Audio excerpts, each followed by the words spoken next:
Morning chapter is Professor Aswin from Government College of Technology. I am taking chapter Sheet and Language. நீங்க என்ன பார்க்க போறோம்னா some of the important formula in strength of material தான் பார்க்க போறோம். First formula வந்து என்ன formula? Maximum shear stress of Mohs circle.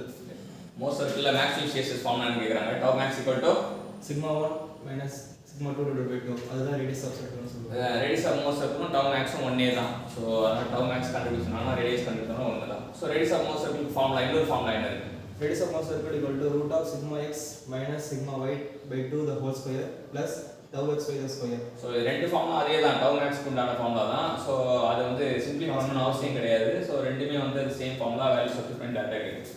Maximum tangential stress னு ஒன்னு இதுல மேக்ஸிமம் டான்ஜென்ஷியல் ஸ்ட்ரெஸ்னா அப்படி மீனிங் எதுவும் இல்ல. மேக்ஸிமம் டான்ஜென்ஷியல் ஸ்ட்ரெஸ்னா ஷியர் ஸ்ட்ரெஸ் தான். மேக்ஸிமம் ஷியர் ஸ்ட்ரெஸ் தான் மேக்ஸிமம் டான்ஜென்ட் அதே ஃபார்முலா தான். sigma 1 minus sigma 2 by 2. Next is strain gauge velocity. The minimum number of strain gauge in strain gauge rosette is 3. strain gauge rosette வந்து minimum number of strain gauge எவ்வளவு இருக்குன்னா 3 வைக்கணும்னு சொல்றாங்க. The strain gauge rosette is a term for an arrangement of two or more strain gauge that are positioned closely to measure strain along the strain gauge rosetteனா என்ன அப்படினா two or more strain gauges வந்து நம்ம என்னன்னா strain measure பண்றதுக்காக ஒரு ஒழுங்குபடுத்தி வைப்போம். அதான் வந்து strain gauge rosette சொல்வாங்க. pure shear கண்டிஷன் தான் பாக்குறீங்க. only shear மட்டும் தான் அது அப்படினா வந்து நார்மல் ஸ்ட்ரெஸ் வந்து sigma x sigma y யும் 0 ன்னு எடுத்துக்கறாங்க. அப்ப பிரின்சிபல் ஸ்ட்ரெஸ் கண்டுபிடிக்கணும் அப்படினா ஒரு பிரின்சிபல் ஸ்ட்ரெஸ் வந்து plus tau xy இன்னொரு பிரின்சிபல் ஸ்ட்ரெஸ் வந்து minus tau xy. சோ அதனால plus or minus tau xy தான் sigma 1 and 2 அப்படினு தெரியும். சோ இன்னைக்கு என்னன்னா ஒரு மூணு concept. First maximum shear stress அது வந்து radius of motion equal maximum time ஸ்ட்ரெஸ்னா அதேதான். ஸ்ட்ரெயின் கேஜ் ரோசெட்னா என்ன, பியூர் ஷியர்னா என்னன்னு பார்த்தோம். சோ இது எல்லாமே கத்து கொடுத்த ஸ்டூடெண்ட்க்கு थैंक यू சொல்லுவோம். Thank you good morning chapter this professor ஆஸ்வரின் from government college of technology. நீங்க ஒரு பியூர் நார்மல் லோட் மட்டும் ஆக்ட் ஆகிற ஒரு இது மட்டும் காட்டியிருக்காங்க. எல்லா டைரக்ஷன்லையும் சிக்மா மட்டும் தான் ஆக்ட் ஆகுது. x direction sigma y direction sigma. அப்போ வந்து அந்த பிளேனுக்கு பேரே பிரின்சிபல் பிளேன் அர்த்தம். சிக்மா மட்டும் ஆக்ட் ஆனா பிரின்சிபல் பிளேன் அர்த்தம். பிரின்சிபல் பிளேன் கொடுத்துருக்காங்க. இந்த மாதிரி ஆக்ட் ஆகும்போது மோஸ் சர்க்கிள் எப்படி வரும்னு கேட்குறாங்க. இங்கே sigma x equal 0 sigma y equal 0 tau x y 0னா எக்ஸ் பிளேனில் வந்து சிக்மா எக்ஸ் ஆக்ட் ஆகலை அப்படின்றத சொல்கிறாங்க. ஸோ அதனால் பார்த்தீங்கன்னா சிக்மா எக்ஸ் வந்து சிக்மா ஒய் 0 0 ஷிஃப்ட் பண்ணால் இப்போ டவ் மேக்ஸ் 0 வரும். டவ் மேக்ஸ் 0 வந்துச்சுன்னா என்ன அர்த்தம் அப்படின்னா அது புள்ளியாக வரும் அப்படின்னு அர்த்தம்.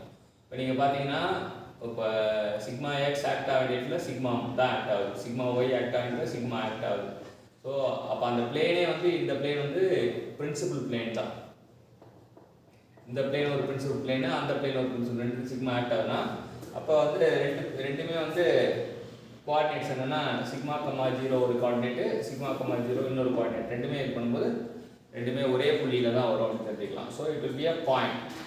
ஸோ இது வந்து மோஸ் சர்க்கிள்ன்றது பாயிண்ட் ஆகும். எப்போனா எல்லா திசையிலும் சிக்மா ஆக்ட் ஆகும்போது மோஸ் சர்க்கிள் வந்து பாயிண்ட் ஆகும். அப்போ டவ் மேக்ஸ் வந்து 0 அப்படின்னு டவ் மேக்ஸ் 0 இருக்கும்போது மோஸ் சர்க்கிள் பாயிண்டாக இருக்கும் அப்படின்றது தெரிஞ்சுக்கலாம்.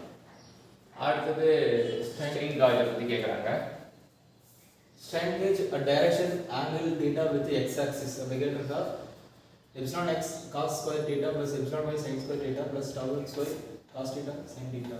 எப்சிலான் தீட்டான்னு சொல்லலாம். அதாவது எனி டைரக்ஷனில் இது அப்படின்னா there is equal to epsilon theta equal to epsilon x cos square theta plus epsilon x sin square theta plus tau xy cos theta sin theta போட்டு கண்டுபிடிக்கலாம். இது வந்து strain gauge at direction angle theta அப்படின்னா strain in direction கண்டுபிடிக்கலாம். strain at direction angle theta இது பண்ணலாம். according to the maximum shear stress theory எப்படி பண்ணுவோம்? According to maximum shear stress theory for a plane condition, first வந்து tau max equal to log of sigma 1 minus sigma 2 divided by 2 sigma 1 by 2 sigma 2 by 2.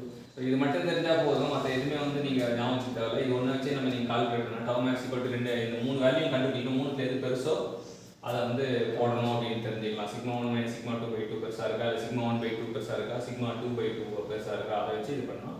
அப்போ அதை வந்து tau max equal to sigma 1 by 2 தான் பெருசாக இருந்தால் அது equal to CS எடுத்துக்கணும். அது ஒரு கேஸு.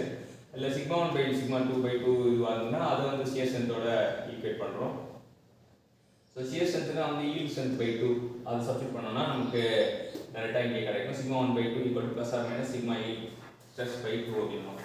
ஸோ இதுதான் வந்து இந்த மேக்ஸிமம் ஷியர் ஸ்ட்ரெஸ்ஸில் முக்கியமான இது concept. With is a question prone zone அப்படின்னு தெரிஞ்சுக்கலாம். ஸோ வந்து நம்ம இன்றைக்கி என்ன தெரிஞ்சுக்கிட்டோம் அப்படின்னா வந்து question prone zone maximum shear stress எப்படி கண்டுபிடிக்குது, அப்புறம் ஸ்ட்ரெயின் அட் தீட்டா டைரக்ஷன் எப்படி கண்டுபிடிக்கிறது, அப்புறம் வந்து மோர் சர்க்கிள் எப்போ பாயிண்ட் ஆகும் கண்டுபிடிக்கிறது அப்படின்னு தெரிஞ்சுக்கிட்டோம். மூணுமே கற்றுக் கொடுத்த ஸ்ரீஜனுக்கு தேங்க்யூ சொல்லுவோம். தேங்க்யூ.